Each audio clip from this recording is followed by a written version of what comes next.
muy fructífera para todos y todas. Vale. Y nada, pues entonces ya para iniciar, contarles que como bien lo sabemos en nuestros anteriores espacios que realizamos de forma sincrónica, pues dividimos el asunto en tres momentos, ¿no? Un primer momento de bienvenida y de presentación, que pues es justo lo que estamos haciendo en este punto.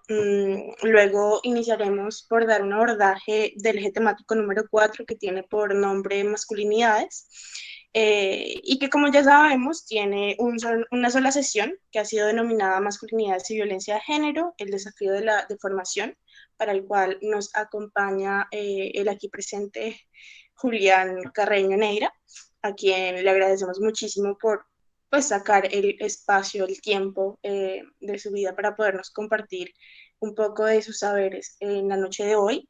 Y por último tendremos un espacio de discusión y preguntas que tendrá entre 15 a 20 minutos más o menos. Entonces, pues para que estemos muy atentas y atentos allí a todo lo que la conversación nos genere, cualquier cosa que queramos compartir, cualquier cosa que nos suscite el espacio, podemos levantar la mano virtualmente y bueno, si no es el caso, si no queremos hacerlo, también podemos comentarlo allí en el chat. Entonces, pues nada, inicio, bueno, antes de todo también quiero hacerles un pequeño recordatorio. Este es el penúltimo eje temático del diplomado como tal. Nuestros próximos encuentros. Hola, María Paula, buenas noches. Decía que nuestros próximos encuentros ya van a estar girando en torno a políticas públicas y participación política.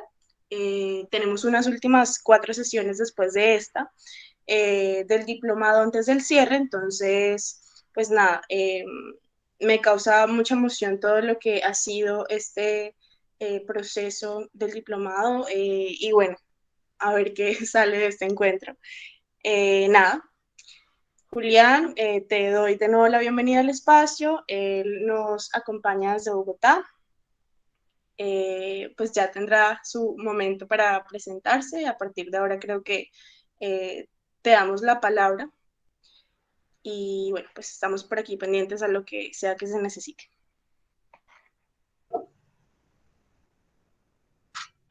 Bueno, muy buenas noches, Anita. Muchas gracias. La saludo, los saludo desde la ciudad de Bogotá. Imagino que allí debe estar haciendo un poquito de calor. Y bueno, estoy muy honrado de encontrarme hoy el día de hoy en este escenario. Agradecerle al Proyecto Violeta, agradecer por supuesto la apertura de este escenario, que creo que es trascendental, es vital, toda vez que tratar todo lo que tenga que ver con violencias de género a la luz de las masculinidades también es un elemento vital, es un elemento que resulta necesario tratar. Y en ese sentido, agradecer por, por abrir este escenario, este módulo dedicado a este tema. Y bueno, en primera instancia, decir que este espacio de poder conversar en torno a la importancia de incluir cuáles son las responsabilidades, resulta necesario y especialmente en el marco de una estructura que podemos catalogar como una estructura patriarcal, una estructura social que se basa justamente en la subyugación desde ese punto de vista. Y en ese sentido, creo que muy al propósito utilizo la palabra responsabilidad, ¿no? Porque de lo que se trata también es de ver cuál es la responsabilidad que en este caso tenemos los varones cisgénero, heterosexuales, en el marco de las violencias de género. Y por supuesto tomando en cuenta como telón de fondo los generados a partir de las luchas de los distintos feminismos y por supuesto de las diversidades sexuales.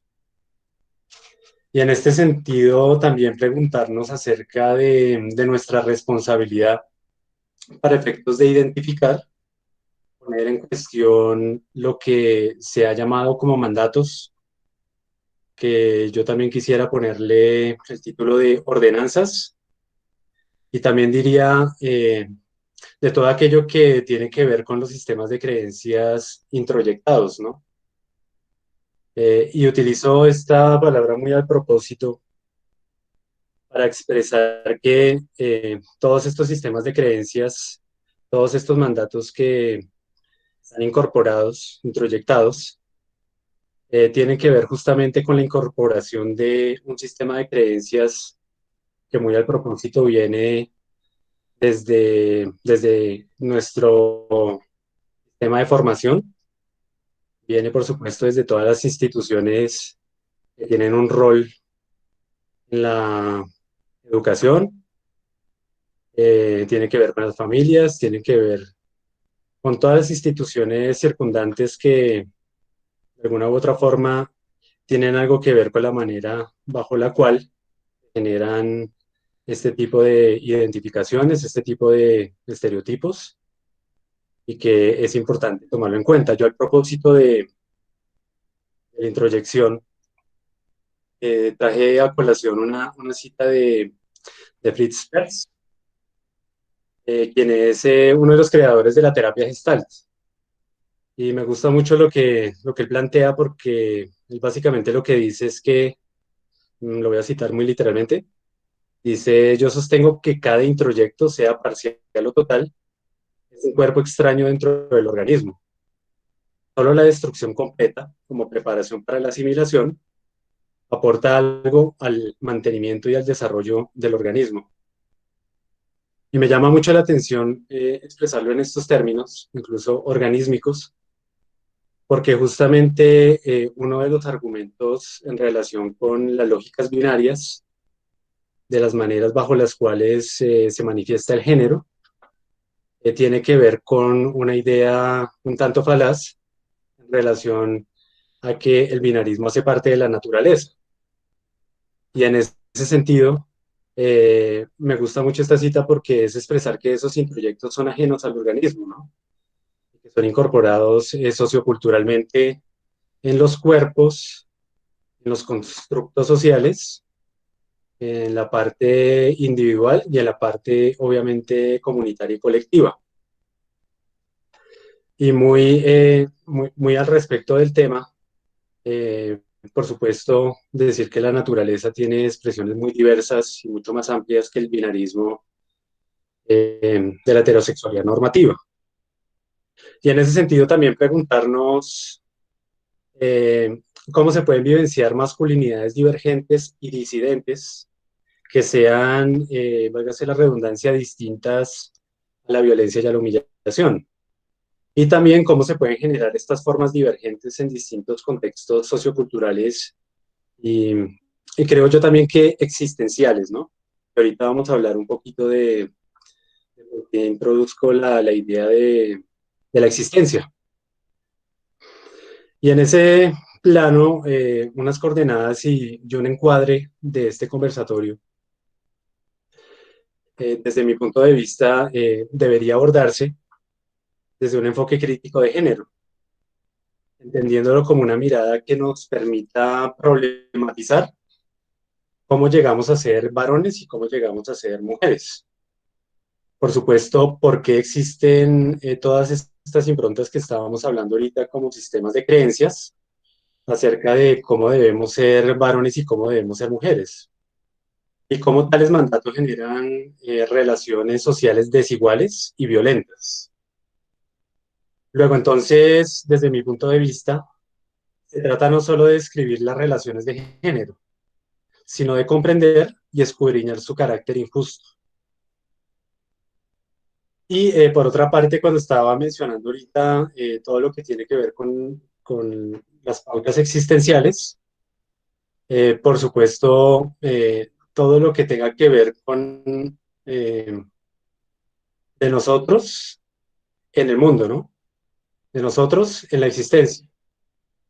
porque todo debate que tenga que ver con las transformaciones en relación con las maneras heteronormativas de entender la vida, tienen que, desde mi punto de vista, deben interpelarse en la cotidianidad, en la existencia concreta, en lo que se llamaría el ser en el mundo.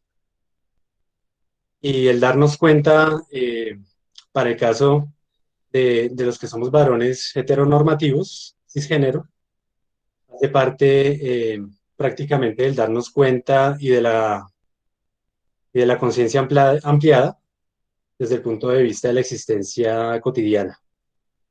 Entonces, para poder indagar un poco sobre estos temas, lo primero es hablar acerca, desde mi punto de vista, creo que es importante hablar acerca de los sistemas de creencias introyectados, ¿no? Entendiéndolos como prácticas y dispositivos de poder. Y en ese sentido, bueno, creo que hablar del patriarcado y de la génesis del patriarcado, no me atrevería yo como a hacer una indagación tan profunda. Expresar, por supuesto, que de lo que se trata o de lo que deviene de ese fenómeno que tal vez se creó unos 4.000 años antes de Cristo, según el calendario gregoriano de nosotros y nosotras, eh, pues tiene una consecuencia inmediata y es la idea de que existe una sola visión y que existe una sola forma de vivenciar lo masculino. Está asociada a una sola forma de concebirla que es la heteronormatividad, ¿no? O la heterosexualidad normativa, como se le suele denominar en algunas ocasiones. Considero asimismo que es importante comprender a la heteronormatividad como una idea política. Y es importante decirlo porque de lo que se trata es de comprender que la implicación de la heteronormatividad no es un acto meramente individual. Si bien cada uno de los varones que integramos esta sociedad patriarcal y heteronormativa, tenemos distintas formas de tener esos introyectos de los que estábamos mencionando hace un rato. Bien es cierto que no podemos negar que esos introyectos existen. So pena de caer en la negación y en ese sentido caer en la diferenciación individual en relación con otros varones alfa, puedan tener unas prácticas de violencia machista explícita, ¿no? Y algo así como en lo que se resumiría con el enunciado de yo no soy así. En ese sentido, desde mi punto de vista, sí es muy importante comprender que más allá de las cuestiones individuales, es importante la denuncia en relación con el sistema que reproduce estos introyectos, que reproduce en consecuencia las acciones a las que conllevan estos introyectos. Y podríamos entonces decir que no existe ninguna persona, en este caso ningún varón que esté libre de machismo. Y por supuesto, ser conscientes de esto también nos lleva a la idea de una idea política de insubordinación, de manera que podamos ser más libres y menos obedientes a esos mandatos heteronormativos. Y bueno, esta heteronormatividad, esta idea homogénea de comprender la masculinidad, por supuesto, nos ha llevado a una perspectiva de comprender una sola manera sexoafectiva de vivenciar la experiencia masculina. Y bueno, nos lleva a todo lo que tiene que ver con el sistema de privilegios, un tema que quiero conversar con algo de, digámoslo así, de desglose, que tiene que ver con la complicidad en el caso de las violencias de género y lo importante que es ir revelando este tipo de complicidades. Y pues expresar también que, por supuesto, es una visión, la heteronormatividad es en sí misma una visión conservadora y desde mi punto de vista va en contra de la libertad de, de los seres humanos en su conjunto. Así que también podemos expresar que existen condiciones de subordinación intersectorial entre varones de pueblos originarios y empobrecidos a varones blancos de clase media alta. También existe subordinación de varones trans respecto a varones cisgénero. Existe también subordinación de varones homo o bisexuales a varones hetero, de varones adultos sobre varones adolescentes, de varones con discapacidad en relación con varones sin discapacidad. Y como acabamos de mencionar un poco todo lo que tiene que ver con estos introyectos y estos mandatos, quisiera conversar un poco sobre estos mandatos a la luz de una cartilla que me parece muy interesante que sacaron en Argentina y que ahorita me gustaría ponérselas de pronto en el chat, ponerles el link, o no sé si por medio de esta plataforma se pueden adjuntar documentos. En caso que no se pueda, yo le pasaría este documento a Anita para que lo comparta con ustedes. Para hablar un poco acerca de cuáles son esos mandatos que tenemos incorporados, en este caso los varones. Un primer mandato que me parece a mí relevante tiene que ver con las experiencias diferenciales de rendimiento. Y bueno, es importante porque es la valoración de la inteligencia. De la inteligencia en este caso me refiero de la inteligencia racional sobre otro tipo de inteligencias. Diría también que tiene que ver con el valor del monopolio de la palabra. Y con esto, bueno, sabemos de casos en los que los hombres ocupamos por nuestro propio sistema de privilegios lugares que no nos corresponden, ¿no?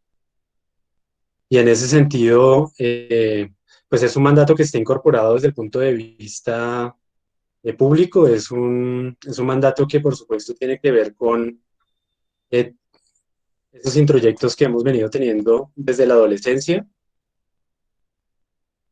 la idea del hombre proveedor y bueno, este sistema de privilegios de tener esas expectativas diferenciales de rendimiento tiene que ver, por supuesto, con el manejo de los ingresos económicos y el alejamiento de la comunidad, ¿no? Esto genera, por supuesto, relaciones desiguales de poder y un desconocimiento del trabajo no remunerado. Otro de los mandatos que es importante destacar tiene que ver con el protector, ¿no? Es importante, sabemos todos y todas, en alguna oportunidad habremos escuchado esto que tiene que ver con la caballerosidad, ¿no? Y que no necesariamente tiene que ver con el cuidado, lo que tiene que ver más con el sentido de propiedad, con esta idea de sentir que hay una superioridad en relación con las mujeres en este caso, y que ese solo hecho se supone que genera que seamos caballeros con las mujeres y generemos prácticas relacionadas con esa supuesta caballerosidad. Muy en el fondo de esta lógica de la caballerosidad lo que se encuentra es una lógica de control, de poder, eh, por supuesto entendida como dominación y por supuesto todo lo que viene de allí, ¿no? Todas las prácticas de dominación y de control desde el ámbito doméstico hasta otros ámbitos. Por supuesto, lo que tiene que ver con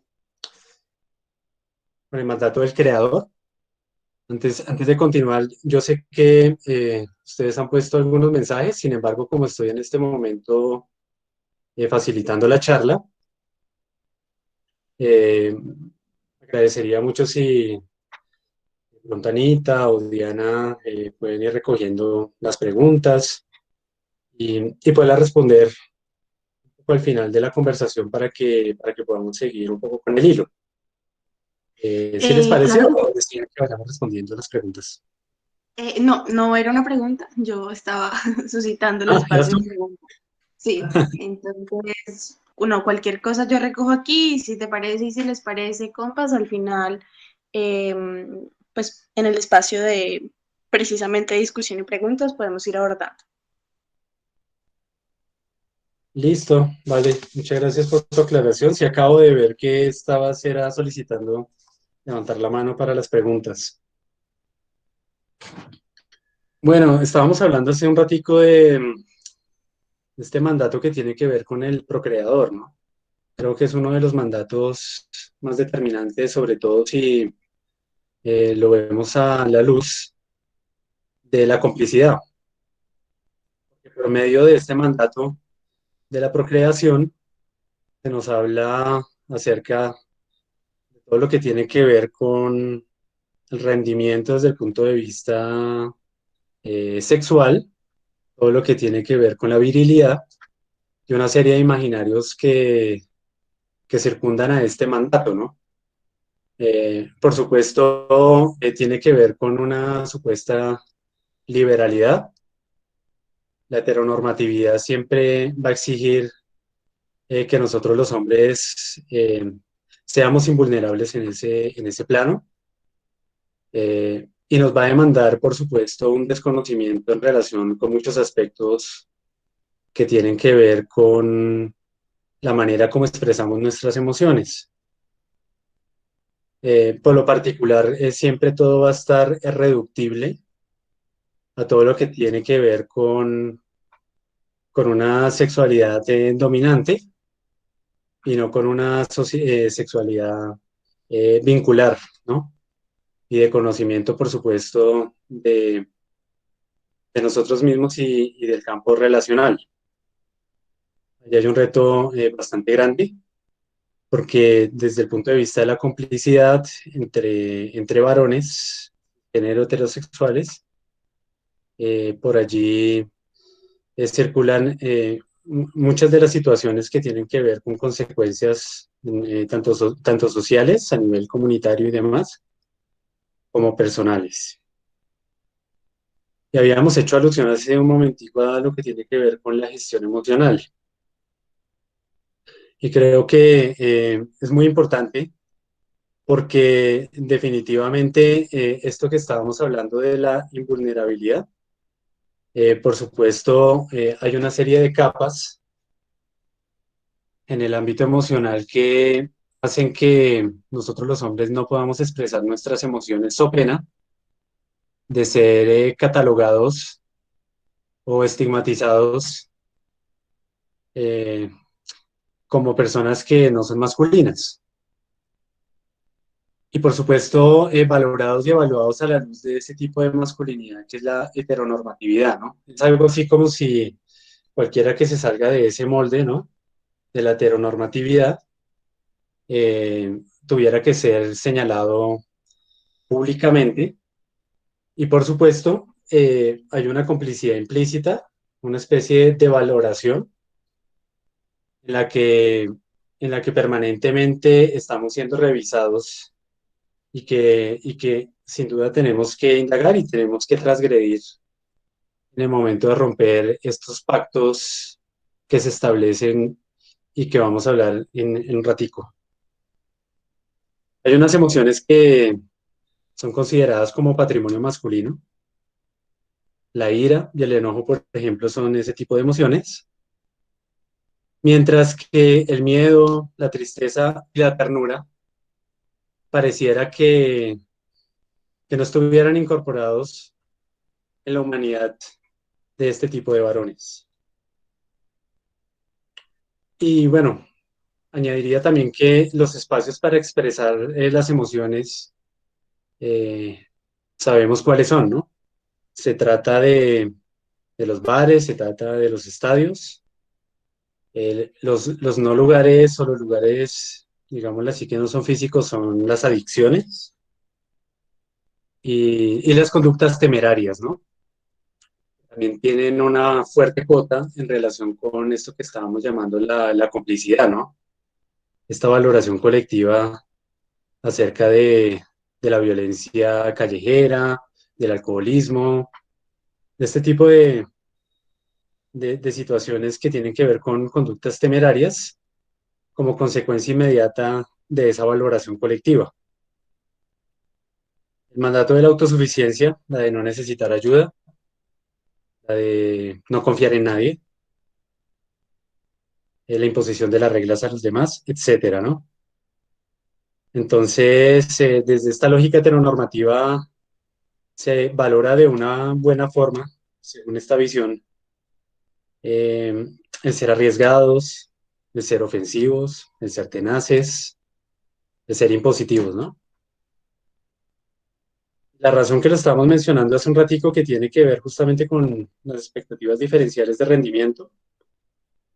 Eh, yo quise traer muy a colación algo que Eduardo Galeano decía en relación con los intelectuales, ¿no? Y que él expresaba algo así como que los intelectuales eran esos abominables personajes que solo usan la cabeza, ¿no? Y hay una idea también de la razón que a veces se intenta como de plantear desde las épocas de la Ilustración francesa y estas cosas. Sin embargo, por supuesto, esta idea de la razón y de la subyugación de la razón sobre otras formas de comprender el mundo viene justamente desde la creación misma del patriarcado, ¿no? Y creo que es importante también tomarlo en cuenta esa sobrevaloración de la idea de la razón.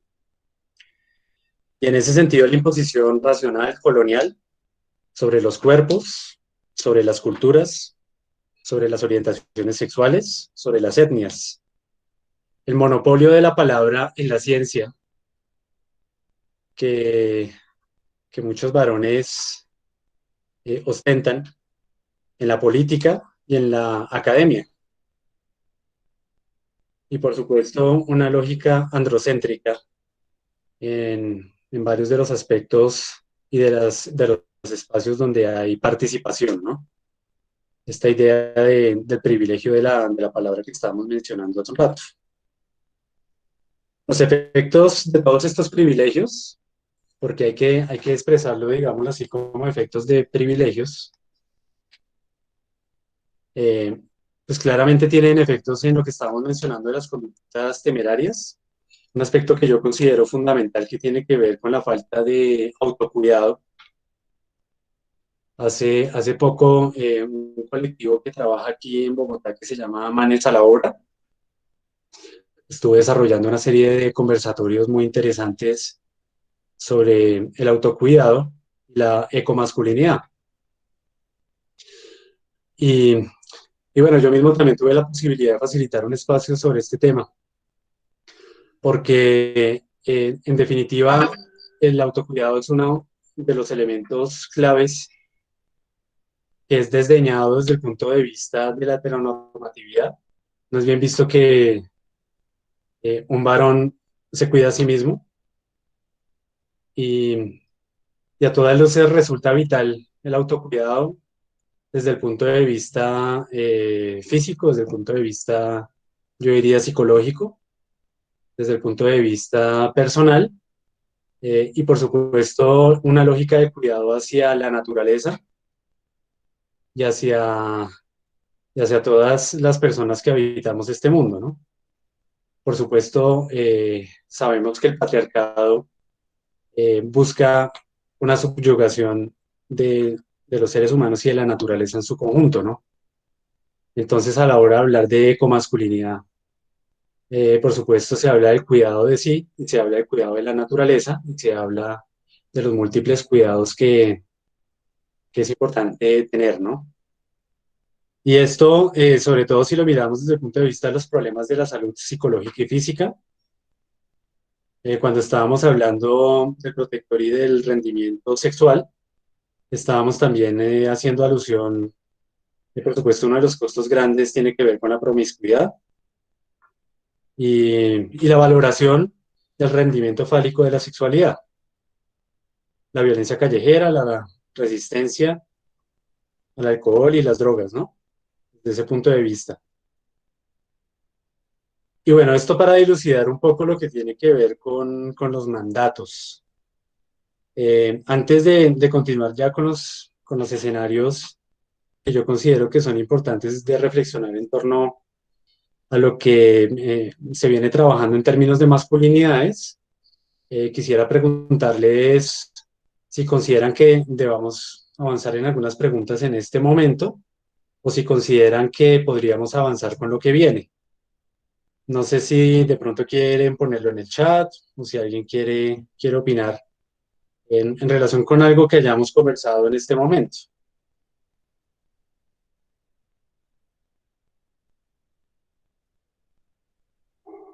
Por supuesto, para no sentirme tan solitario y que estoy hablando demasiado.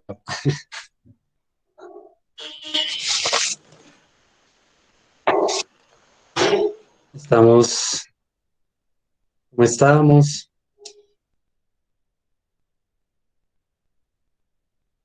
Bueno, aquí estamos, ¿no? Me parece que podemos seguir, dice Santiago. Eh, bueno, Paula también nos comenta algo. Vale, perfecto. Muchas gracias por sus comentarios. Y bueno, posibles escenarios de compromisos.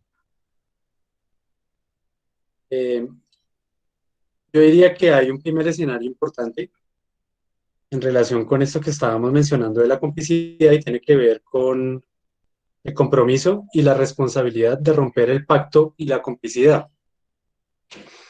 Muy al propósito, en todo este escenario yo he procurado utilizar la palabra responsabilidad. Creo que es muy importante y sobre todo porque si lo miramos desde el punto de vista del patriarcado como sistema, la responsabilidad nos abarca, en este caso, a todos los varones cisgénero. Es vital comprenderlo desde la lógica de sistema y no desde la lógica de individuo, ¿no? ¿Y, y por qué es importante? Porque en el momento en que se da una manifestación de violencia explícita, muchos varones que no estamos de acuerdo con ese tipo de violencia, nos podríamos manifestar en relación con esa violencia. Y algo así como decir, no estoy de acuerdo con ese tipo de violencia y sin embargo, yo no soy así. Lo que me parece que es un poco delicado porque de lo que se trata es no de denunciar únicamente conductas muy concretas que deben denunciarse, sino denunciarse el sistema en su conjunto y expresar que, por supuesto, la responsabilidad también se da en relación con las violencias naturalizadas. Porque si hacemos evidente el hecho de las violencias explícitas, podríamos incurrir en el riesgo de pasar desapercibidas las violencias naturalizadas. Los compas de Argentina, de la cartilla que les voy a pasar, eh, ellos hacen una serie de talleres y lo que ellos comentan es que una de las resistencias más importantes que ellos en particular han encontrado tiene que ver con los sistemas de evitación, con esto del no reconocimiento de esas improntas en relación con nosotros los varones. Y en ese sentido es vital reconocer la responsabilidad desde ese punto de vista, a mi modo de ver. Romper con el miedo al reconocimiento y la validación. Creo que uno de los aspectos más importantes que tienen que ver con la complicidad en las violencias de la calle, en las violencias múltiples que se generan, tiene que ver justamente con el miedo a no ser reconocidos eh, o validados por ese conjunto de hombres que se encuentran completamente identificados en el ámbito de esa perspectiva heteronormativa. Recuerdo mucho un artículo en la que Rita Segato hablaba acerca de eso, ¿no? Hablaba acerca de cómo el sistema patriarcal es el sistema en sí mismo y los hombres venimos siendo algo así como los verdugos de ese sistema, ¿no? Y los machos alfa, los que ejecutan ese tipo de violencias explícitas, por supuesto, tienen miedo a la falta de reconocimiento por ese conjunto de personas y, y a mi modo de ver hay que generar algo que se llama la incomodidad. La incomodidad es muy importante generarla. El rol, por supuesto, de los que nos circunscribimos a una masculinidad disidente es poner en entredicho ese tipo de prácticas en todos los ámbitos, ¿no? Y, y empezar a generar bastante incomodidad en nuestros congéneres que andan haciendo este tipo de prácticas con las que no estamos de acuerdo. Y este romper el miedo al reconocimiento en lo que Kimmel llama como aceptación en el reino de la virilidad, ¿no? O lo que Rita Segato llama como la cofradía masculina, ¿no? Romper con ese pacto de complicidad y romper con ese miedo es trascendental, sobre todo si lo comprendemos desde el punto de vista de la lógica del sistema, ¿no? Por todo lo que estábamos hablando ahorita. Denunciar y poner en entredicho este tipo de prácticas también en el ámbito público es ponerla en el ámbito del sistema. Y, eh, y bueno, no alcanza con repudiar los actos específicos de violencia, sino las maneras que nos permiten la reproducción de esas violencias. Y, y pues ponerlo también siempre, creo yo, en el ámbito de cuáles son los límites en estos ámbitos, sobre todo cuando nos encontramos en los contextos callejeros, ¿no? En los ámbitos urbanos, bueno, o en otros ámbitos que no necesariamente son urbanos, sino también rurales, ¿no?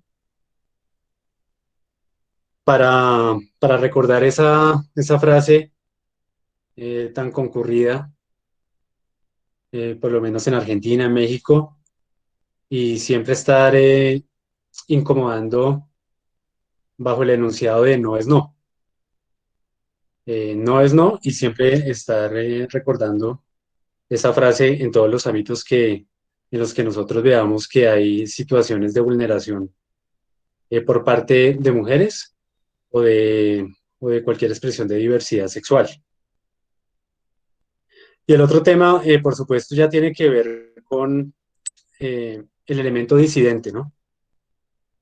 El hecho de que nos planteemos como masculinos disidentes no quiere decir que seamos masculinos deconstruidos, por el solo hecho de trabajar y vivenciar otras maneras de experiencia masculina. Es muy importante porque nos exhorta con humildad a la revisión constante, cotidiana y permanente de nuestras propias prácticas. Y también la atención hacia nuestros propios límites, también hacia nuestras propensiones egoicas y todas las improntas patriarcales, ¿no? Y por supuesto, yo quisiera también como incluir un elemento que me parece importante, que se trabaja un poco desde el punto de vista de la terapia Gestalt, que tiene que ver con la confrontación-apoyo, ¿no? Es importante porque creo que es vital que con aquellos hombres hegemónicos con los que se nos dificulta interactuar, debemos estar permanentemente en confrontación con sus prácticas y apoyo cuando se demanda o cuando hay una apertura por parte de estos hombres en relación con cualquier trabajo psicoterapéutico. Considero que es muy importante hablar de temas psicoterapéuticos porque definitivamente esto también hay que trabajarlo desde ese lugar. Tiene la dificultad de que a la hora de hacer un trabajo psicoterapéutico de reconocimiento de la responsabilidad de la reparación que debe ejecutarse y la responsabilidad que se tiene en relación con los propios actos, es un acto individual, ¿no? Y en ese sentido, pues lo que sí podemos hacer público, por supuesto, es la responsabilización, la confrontación y, y todo lo que tiene que ver con la no complicidad.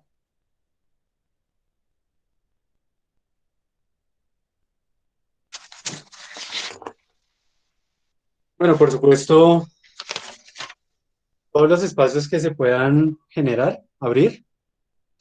Creo que hay un tema que es muy importante tomarlo en cuenta, y es que ya me refiero a los ámbitos de la denuncia, ¿no? Que resulta vital poner esto en el ámbito de lo público. Todas las acciones que tengan que ver con violencias de género tienen que estar en ese ámbito. También tienen que estar en otros escenarios, en vista de que definitivamente en una lógica de populismo punitivista, eh, pues se reduce toda reparación al confinamiento carcelario. Y bueno, esto parece no ser una solución última para la erradicación de las violencias contra las mujeres, ¿no? Y demás expresiones diferentes a la heteronormatividad. Así pues que tenemos que pensar, en este caso, nosotros los hombres, porque esto es una responsabilidad que yo creo que se encuentra en nosotros, de cómo habilitamos espacios para, para tratar a estos hombres que son agresores, ¿no? Y violentadores. Más allá también del ámbito punitivista. Y bueno, creo que hay que trabajar esos dos ámbitos, ¿no? El ámbito de la denuncia, el ámbito, por supuesto, de todo lo que tiene que ver con la justicia, con la verdad, con la reparación integral, para irnos un poco como al tema político y los otros espacios adicionales que se puedan ir generando. Y bueno, yo diría también, de pronto como para ir cerrando un poco la parte de la charla que yo tenía preparada para el día de hoy, voy a abrir un espacio de conversación, de preguntas. eh, Pienso que hay que imaginarnos la posibilidad de incursionar hacia masculinidades disidentes y no sexistas. Y creo que hay que hacerlo no como un proyecto instituido, no como algo que deba ser cristalizado, so pena de caer en categorías muy estáticas, sobre todo si estamos hablando de disidencia. La idea de hablar de masculinidades en plural justamente tiene que ver con la idea de la diversidad y de la libertad, de la posibilidad de comprender que cuando nos salimos de una perspectiva heteronormativa, estamos comprendiendo el valor de las masculinidades desde el punto de vista de las distintas expresiones, desde el punto de vista de las distintas manifestaciones que puedan tener también desde las diversidades sexuales, que tengan una identificación desde el punto de vista masculino, y evitar, desde mi punto de vista, caer como en lógicas muy definitorias, ¿no? Eh, para no caer como en lógicas instituidas, que sean experiencias más bien instituyentes y rebeldes. Y en ese sentido, creo que desde el punto de vista metodológico, eh, contamos, por supuesto, con muchas posibilidades para trabajar estos temas, además de la calle. La calle, como lo mencionamos hace un rato, nuestra posición tiene que ser de denuncia permanente, eh, de no acaparar los espacios que no nos corresponden a nosotros, de ser muy conscientes de nuestros privilegios, eh, y de manifestarnos cuando debamos manifestarnos y de responsabilizarnos cuando debamos responsabilizarnos. Así pues también que los talleres son una gran posibilidad de trabajo. En mi caso particular, yo vengo trabajando desde algunos colectivos de masculinidades disidentes, eh, con aproximaciones hacia los círculos de la palabra. Me gustaría comentarles un poquito en qué consiste esto de los círculos de la palabra que me parece muy interesante. Y es justamente trabajar desde la misma metodología con la transformación de esos paradigmas jerarquizantes y esos paradigmas de dominación, ¿no? El círculo es una figura geométrica que no tiene puntas. Es una figura que si uno mira cuando todos estamos adentro del círculo, no existe la posibilidad de mirar hacia afuera. Y si todos los varones que nos encontramos en un círculo empezamos a escucharnos entre sí, empezamos a tener resonancias, empezamos a tener circunstancias comunes, empezamos a tener confrontaciones, empezamos a tener esto que yo llamaba ahorita desde la terapia Gestalt, la confrontación-apoyo, y empezamos a tener unas situaciones de observación en una especie de situación espejo, ¿no? De vernos reflejados en la trama y en la narrativa de otros hombres que están en situaciones similares, en otros hombres que se encuentran, que pueden comunicarse, que pueden manifestar eh, y que pueden también dar cuenta acerca de algo que creo que estábamos hablando hace un ratico sobre los espacios, ¿no? Regularmente toda esa violencia, hablando un poquito de psicología, todos esos introyectos que los hombres nos guardamos, regularmente no los expresamos ni en el estadio, no los expresamos en los bares, ni en los espacios donde estamos, ¿no? Regularmente cuando nos encontramos con otros hombres no es para hablar de asuntos profundos. Entonces creo que los círculos también son una manera de ir quitándole las capitas a la cebolla, ¿no? De ir empezando a compartir desde otras perspectivas, empezar a abrirnos, empezar a liberarnos de muchos paradigmas, que por supuesto esto va a redundar en, en evitar, digamos, prácticas violentas con nosotros mismos, como con mujeres y diversidades sexuales.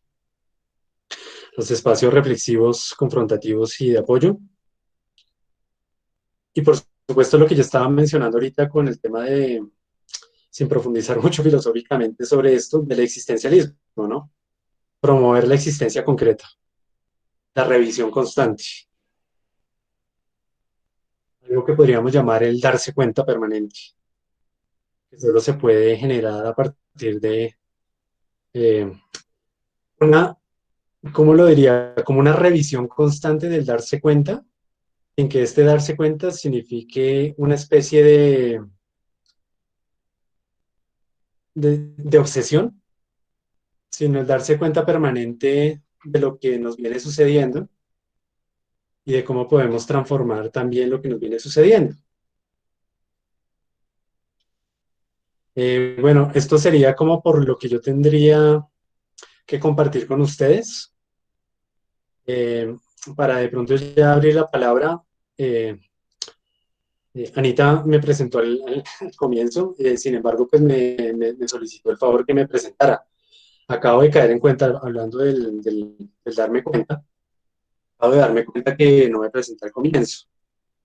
Me gustaría entonces terminar un poco con quién soy yo. Anita lo comentó, soy Julián Carreño. Desde hace aproximadamente 3 años, temas que tienen que ver justamente con la parte existencial, me di cuenta que era imprescindible trabajar estos temas desde el punto de vista de mí mismo y del punto de vista de los procesos. Yo vengo trabajando con organizaciones de derechos humanos, movimientos sociales desde hace muchos años, ¿no? Eh, y bueno, nunca me había hecho la pregunta de fondo en relación con lo que significaba mi ser en el mundo, mi yo en el mundo, desde el punto de vista de lo que significaba estar encarnado eh, en el cuerpo de un varón, ¿no? y eso me llevó ese darme cuenta que era imprescindible darme cuenta de todas esas improntas que también estaban siendo parte de mí mismo, de esos desacuerdos que yo venía teniendo con lo que yo estaba observando también de mi entorno, me llevaron también a comprender la disidencia, la, la construcción de una masculinidad disidente diferente, y esto desde el punto de vista de la responsabilidad, ¿no? Porque creo que también hay que reivindicar la posibilidad de masculinidades distintas, y creo que esa pluralidad existente se viene trabajando de una manera muy fuerte en estos tiempos, ¿no? Revisar un poco acerca de la génesis de lo que significan las masculinidades desde el punto de vista sociohistórico, realmente es a la luz de las luchas feministas en el siglo XX y parte del siglo XXI, desde donde quienes nos identificamos con este tipo de disidencias, empezamos a vernos reflejados.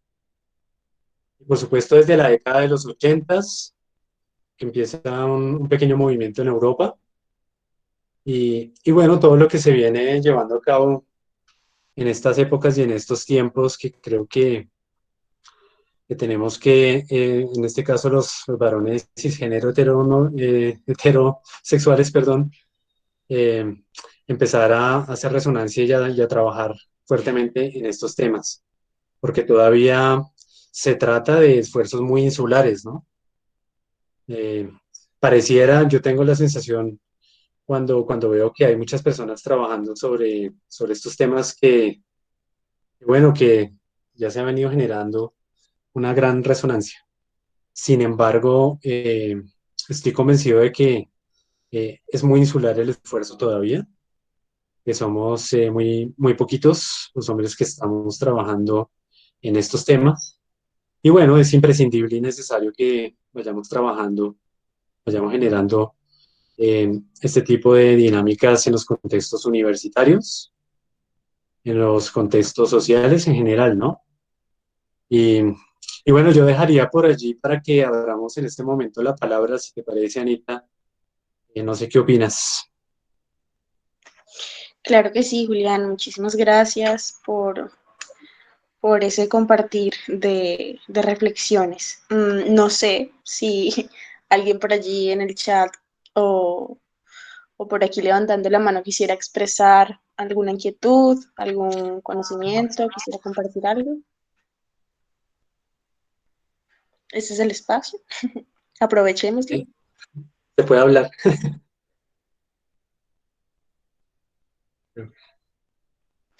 Por Eh, allí la compañera Laura Daniela tiene la mano levantada, entonces te doy la palabra. Hola, buenas noches a todos y todas. Pues agradecerte por el espacio, Julián, y por compartir tus experiencias y tus saberes. Bueno, y aquí va mi pregunta. Desde tu experiencia, ¿cuáles creerías que podrían ser esas acciones que darían como un primer paso al tema de la deformación en los contextos universitarios? Pues sabiendo que estos son contextos de espacios comunes de formación.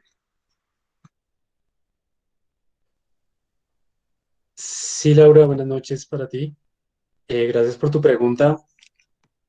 Creo que hay que generar los espacios y los espacios debemos generarlos, en este caso, nosotros como varones, sobre todo por la responsabilidad que tenemos, ¿no? Creo que tiene que haber una consonancia dialógica, por supuesto, con todas las dinámicas feministas que se vienen generando en los ámbitos universitarios, ¿no? Que creo que hay un movimiento muy fuerte en el ámbito universitario de manifestación en contra de las violencias de género. Y bueno, creo que hay escenarios todavía, como lo estaba mencionando hace un ratico, un poco insulares por parte de nosotros los varones. Creo que eso se debe a que no hay una perspectiva de la necesidad de generar los espacios. Y sobre todo porque creo que nosotros los varones nos cuesta mucho podernos convocar para empezar a trabajar estos temas, ¿no?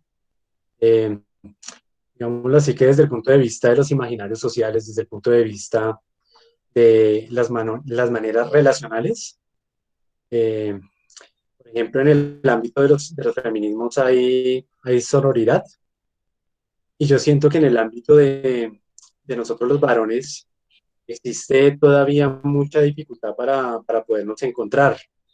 Hay una perspectiva todavía muy, eh, no sé cómo decirlo, como muy introspecta, como muy internalizada, como que, como que pareciera que el ámbito de la denuncia correspondiera únicamente a las organizaciones, ¿no? De mujeres, en este caso, o a las organizaciones de las diversidades sexuales.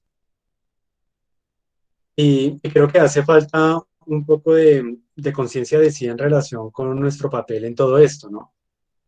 Que tiene que ser un papel como lo mencionábamos hace un rato, de, de reflexionar. Yo diría que dos cosas que me parecen muy importantes y las reitero siempre: el tema de privilegios, porque a la hora de generar consonancias dialógicas, eh, creo que esa reflexión a nivel de las organizaciones que se puedan generar en relación con masculinidades disidentes tiene que ser muy fuerte, ¿no? ¿Qué nos corresponde a nosotros hacer?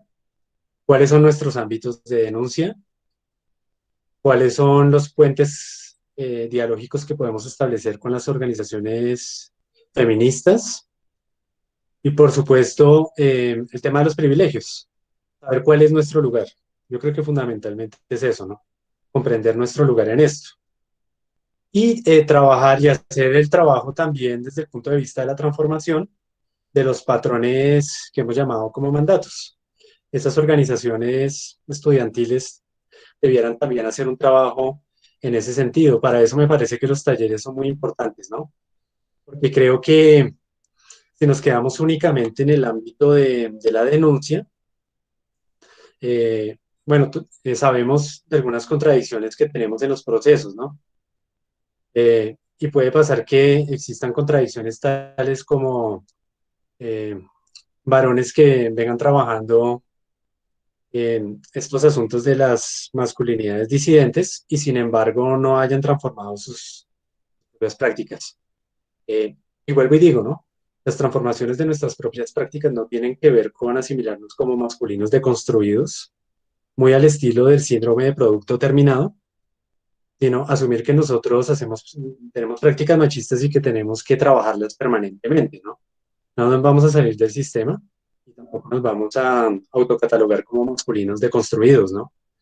Eso sería a todas luces un despropósito. Vale, muchísimas gracias. Y Laura, muchas gracias. Eh, Tenemos por aquí en el chat una pregunta de la compa Yolima Quintero. Ella dice lo siguiente: ¿cómo podríamos incentivar a los varones para que se involucren en estos temas, teniendo en cuenta que en su lugar de privilegios, muchos, según mi punto de vista, no le ven la necesidad de hacerlo?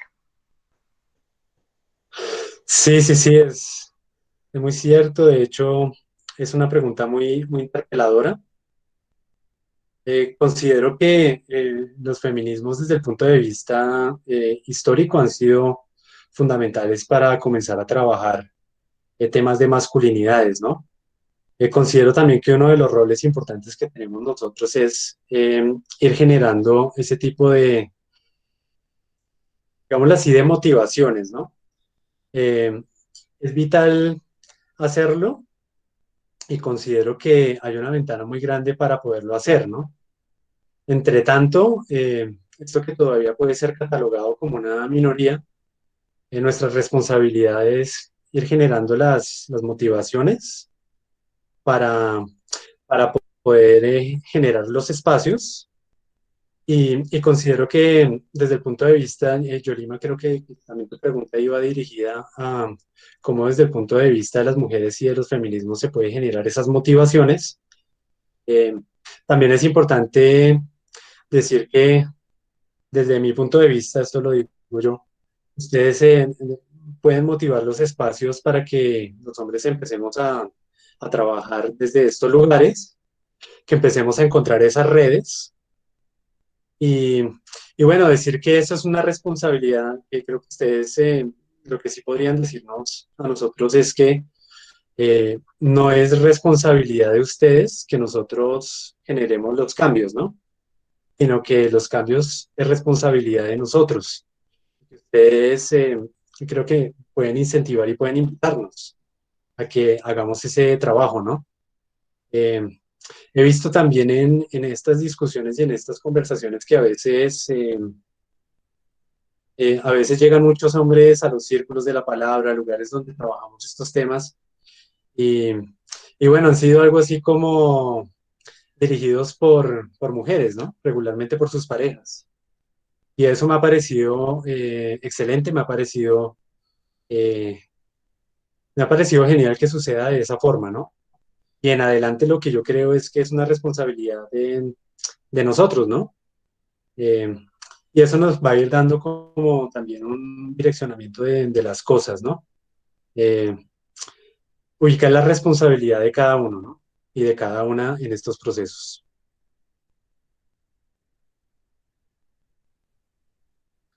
Yolima, no sé si te respondí más o menos tu pregunta o si me hice entender bien.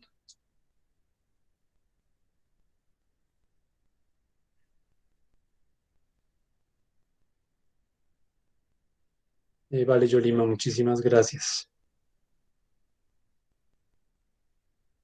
Y ahora, Anita, Nada, pues no sé si hay por allí otras inquietudes. Pablo, sí, cuéntanos. Hola, buenas noches, compañeros, compañeras. buenas noches. Quería preguntar en términos desde la experiencia de Julián, el ejercicio y también pues la necesidad que reconozco del acompañamiento también psicológico en estos espacios de círculos de palabra, porque desde lo personal sí, es más desde lo personal reconozco, identifico lo que usted mencionaba sobre eh, la dificultad o la no acción sobre las emociones, ¿no? El trámite de las emociones y lo que implica esto en términos pues, de lo que plantea Freire, de lo oprimido oprime, de lo que mencionaba esto, de que las emociones que son del patrimonio del hombre macho, son siempre estas emociones en términos eh, de, de, arriesgados, tenaces, que van siempre en búsqueda de arriesgar la vida, ¿no? Entonces, digámoslo en términos también de esa responsabilidad, el asumirnos como hombres disidentes, masculinidades, bueno, como se quiera llamar, es también un término de la lucha por el cuidado de la vida, también luchar por la vida digna, como su merced lo planteaba en términos de de la responsabilidad con uno y lo otro y la otredad, ¿no? Y la otra, en todo en el ¿cómo se llama? El ambiente, pues, ¿no? La vida, el cuidado de la vida. Entonces creo que, pues, me gustaría reconocer, identifico que es muy necesario, entonces, pues, me gustaría escuchar su opinión sobre la pertinencia y qué tan pertinente es el acompañamiento psicológico en estos espacios de círculo de palabra. Listo. Vale, vale, Pablo. Eh, bueno, entiendo tu intervención como un comentario y definitivamente sí es muy importante, como le estabas mencionando, hablar acerca del cuidado, ¿no? Pareciera que los hombres no nos cuidamos, como si fuera algo ajeno a nosotros, el tema del cuidado, ¿no? Incluso en ámbitos que son disidentes, a veces reflexionamos sobre muchos aspectos que tienen que ver con la transformación del mundo, con la vida digna. Y a veces lo pensamos desde el punto de vista estructural únicamente, ¿no? Y tampoco pensamos en cómo también eso tiene que estar atravesado por nuestras propias prácticas. En ese sentido, esto que estabas mencionando acerca del respeto y del cuidado de nosotros mismos y de la vida, entendiendo la vida digna como la posibilidad del respeto hacia nosotros mismos, hacia la naturaleza, hacia las mujeres, las diversidades sexuales y todas las expresiones de la diversidad en sí misma, es vital, ¿no? En ese sentido, lo que estabas mencionando de lo psicoterapéutico, que para mí sigue siendo algo muy importante, reflexionar cómo podemos llegar a generar ese tipo de espacios, ¿no? Porque yo todavía siento que esto es un tema de apertura. Eh, Definitivamente se requiere mucha madurez, se requiere mucha apertura para empezar a hacer un trabajo de este nivel, ¿no? Y en ese sentido yo siento que todavía somos muy poquitos los que por lo menos nos estamos dando cuenta de que esto es necesario, ¿no? Que es vital empezar a trabajarlo y que se requiere, ¿no? Que se requiere. Yo les quiero comentar que yo comencé así en mi parte experiencial hace más o menos 3 años. Empecé este trabajo de reflexionar sobre mi propia masculinidad, ¿no? Y pese a que yo había trabajado muchos años en el mundo de los derechos humanos, eh, la primera vez que yo hice terapia fue hace más o menos 3 años, porque yo consideraba que no era tan necesario. Yo no, o sea, yo veía como, no sé si me hago entender, consideraba que la prioridad era la transformación del mundo desde el punto de vista de las condiciones materiales, desde el punto de vista de las inequidades eh, sociales, desde el punto de vista de, digámoslo así, de toda la estructura capitalista, ¿no? Yo no veía todavía mucho en mi ojo el tema del patriarcado con mucha claridad. Eh, y bueno, yo empecé a hacer terapia hace más o menos 3 años. O sea, yo puedo decir que yo soy uno de esos hombres que se dio cuenta hasta hace 3 años de la importancia de empezar a trabajar estos temas, ¿no? Por eso digo que es muy importante empezar a hacerlo y reconocer que somos una minoría, reconocer que hay que empezar a hacerlo y que hay que invitar, hay que confrontar cuando toque confrontar y que cuando se pueda invitar a hacer el trabajo psicoterapéutico y haya apertura para poderlo hacer, abrir los espacios para que se presenten esos espacios, ¿no? Ya en Bogotá les quería comentar, ya se ha venido trabajando desde el punto de vista del distrito, hay una línea que está destinada para que los hombres podamos llamar y haya una contención por la línea, ¿no? Eso no existía antes. Entonces creo que ahí hay unas posibilidades también grandes de empezar a hacerlo. En el ámbito educativo también se vienen trabajando algunas cosas, por lo menos aquí en lo que tiene que ver con la ciudad. En, en los colegios hay muchas organizaciones juveniles que vienen trabajando esto con mucha fuerza. Organizaciones que vienen trabajando temas de objeción de conciencia, de antimilitarismo, que vienen reflexionando sobre esto, ¿no? Y digo muchas, ¿no? Digo muchas, sin embargo, cuando uno va a ver la dimensión del sistema y de la cantidad de organizaciones que uno ve, eh, hay una agenda que sacó el colectivo Hombres y Masculinidades, que yo quisiera también compartirles, creo que ya tengo el compromiso de compartirles 2 documentos, ¿no? Esta agenda de masculinidades es una agenda muy bonita. Y bueno, da cuenta que en esa agenda hay un listado de las organizaciones y es bastante grande. Hay redes que se vienen trabajando en Colombia y en Latinoamérica, ¿no? Y también redes que se han venido tejiendo entre Colombia, Latinoamérica, España, redes que se han venido tejiendo entre Colombia y México, por ejemplo. Yo he participado en una de esas redes en donde hay un hermanamiento muy grande entre Colombia y México. Y bueno, creo que ese es el trabajo, ¿no? Ese es el trabajo, Pablo, y bueno, te agradezco mucho tu participación en este espacio y gracias por tu comentario.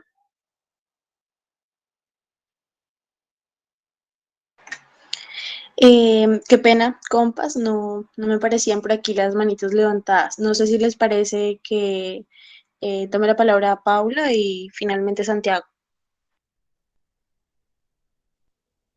Listo, dale, gracias. Hola, buenas noches. Mi nombre es Paula Andrea Sánchez. Yo estudio licenciatura en Ciencias Naturales acá, pues en Abusco.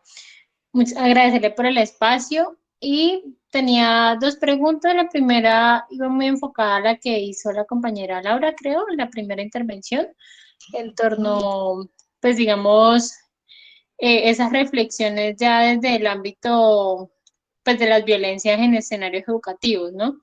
Y la segunda, que es pues también digamos como una reflexión, pero que también pues me surgen preguntas, es, es que muy usualmente nos pasa que cuando tomamos la decisión, tanto hombres como mujeres, de asistir a terapia, pues muchas veces nos encontramos con escenarios pues que no nos colaboran de pronto en buscar soluciones, ¿no? O en ahondar en esas reflexiones y demás por la misma subjetividad quizás del profesional, ¿no? Ujú. Entonces, como el proceso también, pues reflexivo que buscaría ser de construir, sí, como de constructivo, no sé si esté bien dicho, pues se convierte en un espacio poco ameno para uno mismo como paciente y pues también como persona que busca hacer ese cambio.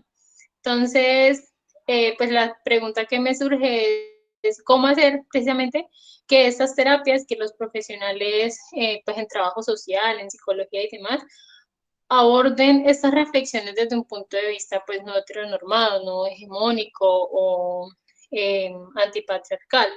Y en el mismo sentido, pues, cómo desde las instituciones de educación superior se puede colaborar, digamos, en la formación de profesionales en este sentido, ¿no? Esas serían las preguntas. Gracias. Ok, Paula, muchas gracias. Yo te respondería por la segunda porque creo que la primera alcanzamos a conversarla hace un ratico. Me parece muy interesante la pregunta que estás haciendo en el siguiente sentido. Eh, Considero que es importante ampliar la perspectiva del trabajo psicoterapéutico más allá de la lógica de atención individual, ¿no? Y en ese sentido yo quisiera incorporar eh, la propuesta que se hace, por lo menos desde el ámbito de la terapia Gestalt, en relación a que lo terapéutico debiera trascender las lógicas de patologización, las lógicas de, digámoslo así, como de paciente y terapeuta, que deberían existir relaciones, por supuesto, mucho más humanas para comenzar a hacer este tipo de trabajos, ¿no?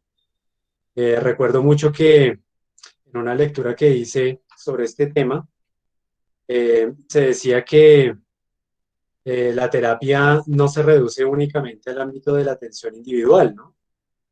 Sino que también en el ámbito artístico, por ejemplo, existen muchas posibilidades de hacer trabajo psicoterapéutico y, por supuesto, en ámbitos mucho más amplios, colectivos, ¿no?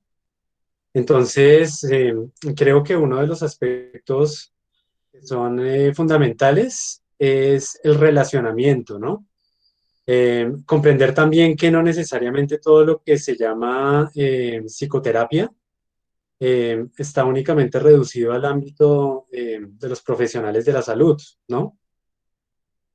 Decían decían en terapia gestal, los póster, decían algo que a mí me parece muy interesante y es que reducirla, o sea, la terapia es demasiado rica como para reducirla únicamente a la enfermedad, ¿no? Y esto quisiera decir que hay que hacer trabajos, obviamente los talleres, obviamente los círculos de la palabra, todo esto también tiene unos componentes importantes de trabajo. Y creo que hay que acudir a ese tipo de metodologías. Por ejemplo, el teatro también cumple una función que yo creo que es muy importante, ¿no? Eh, en lo expresivo, en todo lo que tiene que ver con la expresión de la espontaneidad y de la emocionalidad, ¿no? Entonces, creo que hay que abrir un poquito el espectro. incentivar también a que si se hace esto por medio de los profesionales de la salud, por supuesto haya una perspectiva de formación experiencial sobre estos temas, ¿no? Porque creo que a veces se adolece de, de este tipo de experiencias, ¿no? Entonces creo que hay que intentar también de incentivar esto en los profesionales de la salud y ampliar el concepto, ¿no? Ampliar el concepto, que creo que el concepto puede ser mucho más rico y mucho más amplio. Y cualquier persona que haga círculos de la palabra, cualquier persona que empiece a trabajar talleres, ahí está haciendo un trabajo también en ese sentido y en ese nivel. Desde mi experiencia, ¿no? Desde lo que yo he visto en los ámbitos que yo he trabajado.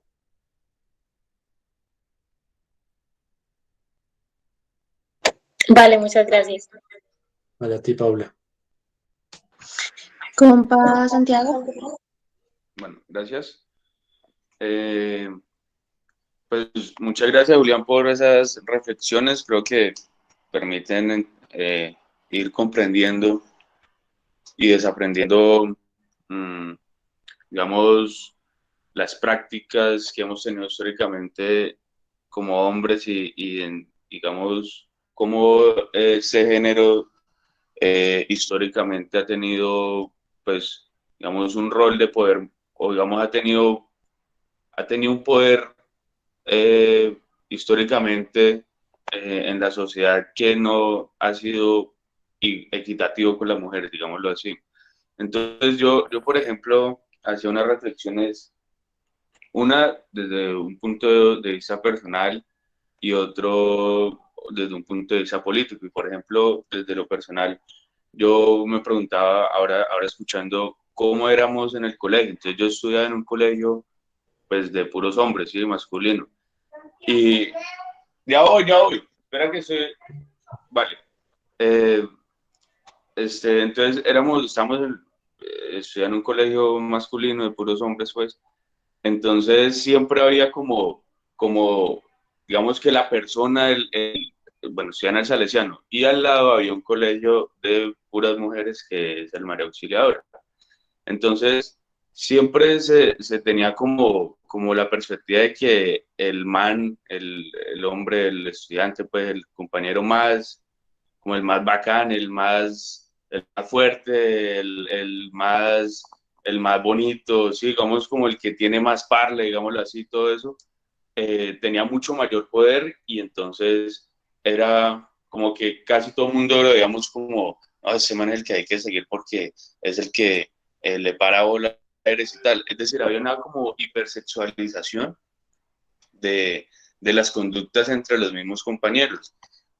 Digamos en la adolescencia, en ese momento en el colegio. Y había ese rol, como la persona, bueno, entonces, ¿quién era el que hacía más ejercicio? Entonces, mucha gente en la competencia se esforzaba por, bueno, quién tiene mejor cuerpo, pues, y entonces hace el ejercicio. Muchas cosas así que veo que en el colegio e incluso en la misma universidad se reproducen hablando de los contextos educativos. Entonces veo eso, como esa competencia también entre los mismos hombres sobre quién sobresale más y quién tiene más poder en esos términos de las relaciones afectivas y demás. Entonces eso analiza, pero también, por ejemplo, las profesoras en los colegios, ¿cierto? Digamos en el caso de mi colegio que éramos puros hombres.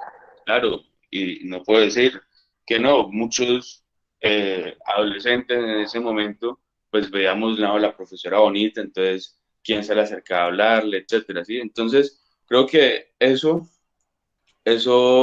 lleva como una reflexión de cómo en las instituciones educativas, desde la misma familia incluso, que no, que usted, mijito, que usted, si tiene más novias, entonces es el más bacán, ¿sí?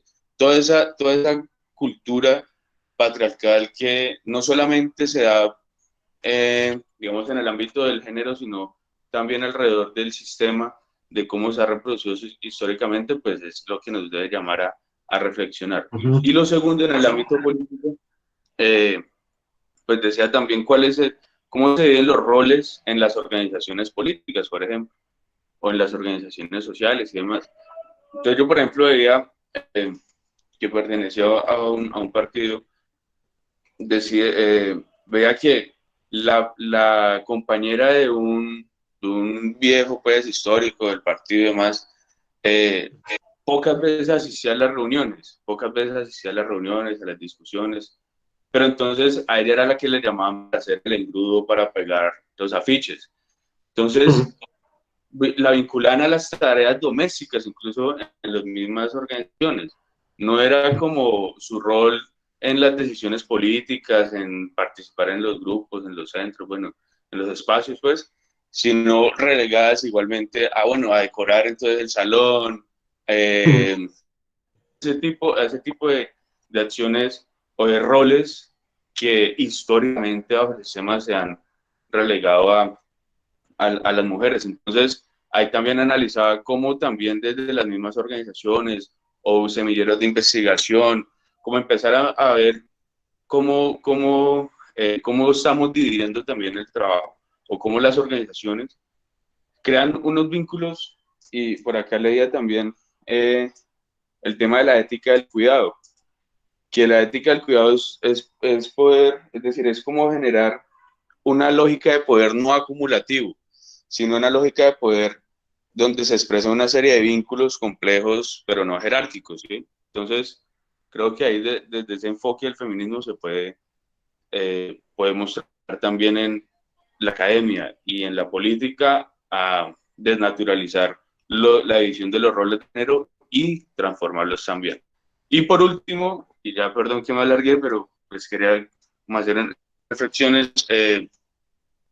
Por último, también escucho, veo en Facebook, en Internet, comentarios, ¿no? Que dicen, no, pero pues los comentarios de personas que tienen ya todo el machismo y dicen, no, pero, y dicen, bueno, pero es que a los hombres obligan a apresar el militar, entonces la violencia de género de los hombres. Entonces pues yo no estoy de acuerdo con eso, ¿no? Lo que sí acotaría ahí es que el problema del patriarcado no es un problema alejado de otros problemas estructurales como el colonialismo y el capitalismo. Entonces, bajo ese rol de que los hombres son los fuertes, los heroicos, ellos son los que tienen que ir al campo de batalla, pues no es un problema de que entonces a las mujeres, ¿por qué no las obligan a prestar el servicio militar?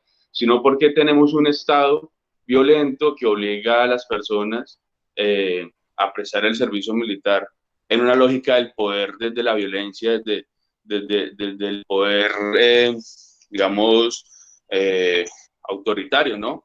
No resolver, no pensarse otras lógicas de sociedad, otros mundos posibles en donde pues no sea la guerra para resolver los problemas sociales, sino que sean otro tipo de políticas o de programas pues que incentiven la solución de los conflictos.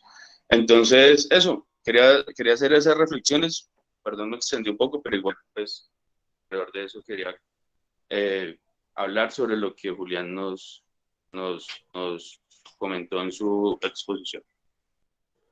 Vale, muchas gracias, Santiago.